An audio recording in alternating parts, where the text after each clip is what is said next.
Meditações no Evangelho de Lucas, dia 11. Oração de Cristo diante dos apóstolos, nomes e posições dos apóstolos. Lucas 6, de 12 a 19. Esses versículos descrevem nosso Senhor Jesus Cristo designando os 12 apóstolos. A designação foi o início do ministério cristão. Foi a primeira ordenação ministrada pelo próprio cabeça da igreja.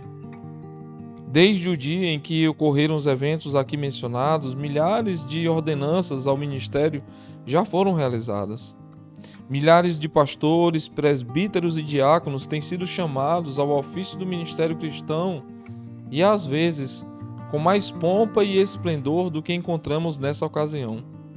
Porém, jamais houve ordenação tão solene quanto esta.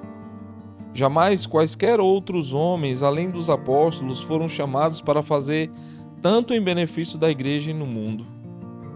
Inicialmente, observemos nesses versículos que a ordenação dos primeiros ministros do Evangelho aconteceu somente após muita oração. O texto nos diz que Jesus retirou-se para o monte, a fim de orar, e passou a noite orando a Deus. E quando amanheceu, chamou a si seus discípulos e escolheu 12 dentre eles, aos quais deu também o nome de apóstolos.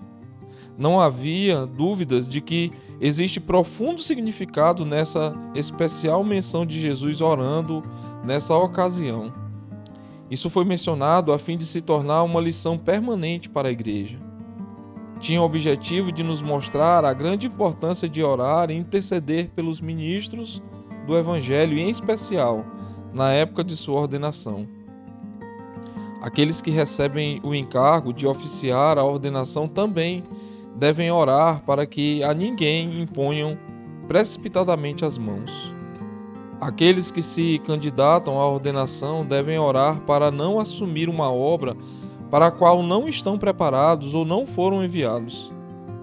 Os leigos da igreja também deveriam orar para que sejam ordenados apenas aqueles que são intimamente movidos pelo Espírito Santo. Felizes são aquelas ordenações em que todos os interessados têm a mesma maneira de pensar que houve em Cristo Jesus e se reúnem em espírito de oração. Desejamos contribuir para o avanço da causa da religião pura e imaculada do mundo? Jamais esqueçamos de orar pelos ministros do Evangelho, em especial pelos jovens que desejam ingressar no ministério. O progresso do Evangelho depende do caráter e da conduta daqueles que professam anunciá-lo. Nunca devemos esperar que um pregador não convertido faça o bem às pessoas. Ele não pode ensinar corretamente aquilo que não experimenta em sua alma. Precisamos orar para que a igreja seja livre de tais homens. Pregadores convertidos são um dom especial de Deus. Os homens não podem produzi-los. Se desejamos ter bons ministros do Evangelho, precisamos recordar o exemplo de nosso Senhor e orar por eles. Sua tarefa é árdua, sua responsabilidade é enorme, seu poder diminuto. Devemos ampará-los e sustentá-los com nossas orações. Neste e em muitos outros casos, a palavra de Tiago, infelizmente, aplicam-se com exatidão. Nada tendes porque não pedis. Não suplicamos a Deus que nos conceda uma abundância de jovens convertidos para assumir nossos púlpitos. Ele, por sua vez, castiga a nossa negligência por não levantar tais jovens da igreja. Em segundo lugar, devemos observar nesses versículos quão pouco sabemos a respeito da posição que ocuparam no mundo os primeiros ministros da Igreja de Cristo.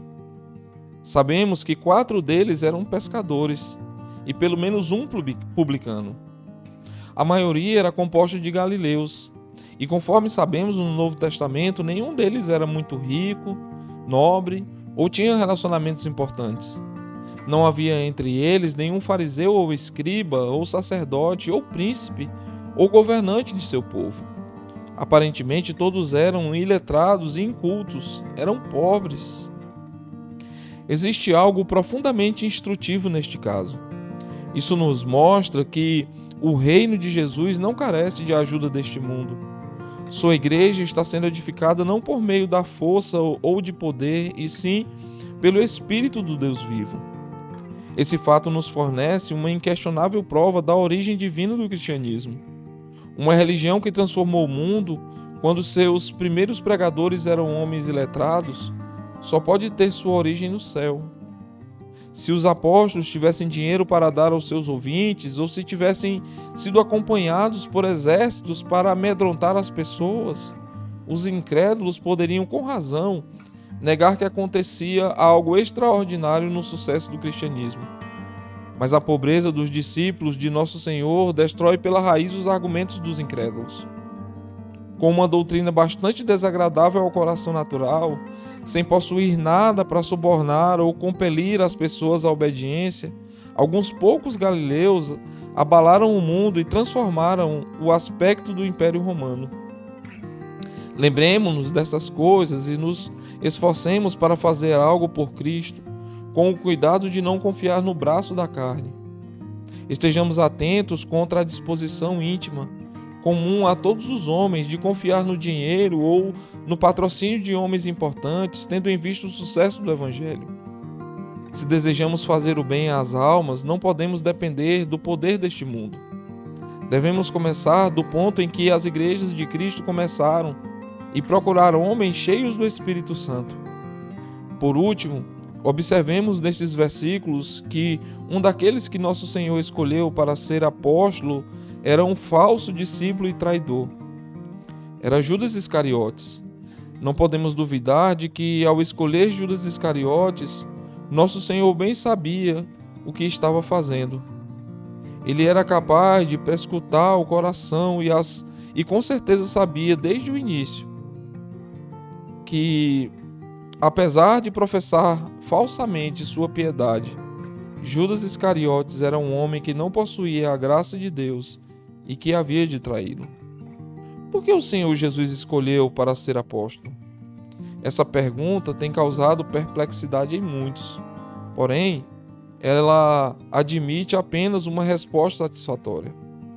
Assim como todas as coisas que nosso Senhor fazia, a escolha de Judas foi realizada com meditação, determinação pessoal e sabedoria. Isso transmite lições de sublime importância para toda a Igreja de Cristo. A escolha de Judas Iscariotes tinha o propósito de ensinar humildade aos pastores.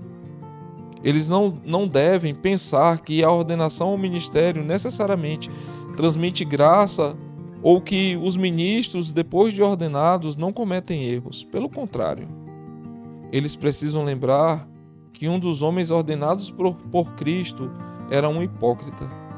Os pastores que desejam permanecer firmes devem estar atentos para não cair.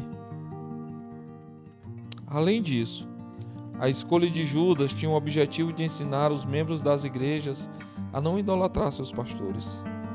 Precisam ter elevada consideração por eles por causa da obra que realizam, mas não devem prostrar-se diante deles como se fossem infalíveis, honrando-os de uma forma que a Bíblia não recomenda.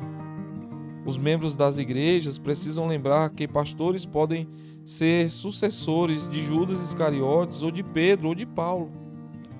O nome de Judas deve ser um constante aviso para os crentes se afastarem do homem ímpio.